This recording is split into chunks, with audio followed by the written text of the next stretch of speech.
Rosalie, ano ang detalye sa pinakahuling resulta ng SWS survey kaugnay ng pananaw ng publiko sa dapat maging prioridad ni VP Sara Duterte? Aga, lumabas sa May 2025 survey ng Social Weather Station o SWS ang ilang isyung nais ng mayorya ng mga Pilipinong matugunan ni Vice President Sara Duterte pagkatapos nga ng May 2025 midterm elections. Sa panayam sa 1,800 respondents sa buong bansa noong May 2 hanggang 6, 2025, 74% ang nagsasabing dapat makipagtulungan si VP Sara para unahin ang mga pangailangan ng bansa.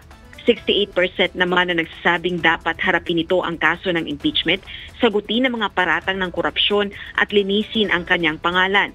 61% naman ang naniniwalang dapat ituon ng Vice Presidente ang oras nito sa pagpapatupad ng sariling plataporma at pulisiya.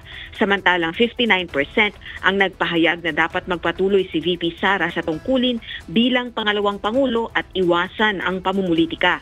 Kaya giit ni House Deputy Majority Leader La Union 1st District Representative Paulo Ortega, malinaw ang mensahe ng survey. Harapin dapat ang kaso, tumigil sa pamumulitika at makipagtulungan ang Vice Presidente para sa ikabubuti ng bansa. Dagdag pa nito, kung may layunin si VP Sara na makabubuti, ay ipakita ito sa gawa at hindi sa mga pagbatikos. Wala pang pahayag ang kampo ni VP Sara kaugnay ng mga isyong ito. Balik sa iyo, Aga. Maraming salamat, Rosalie Coos.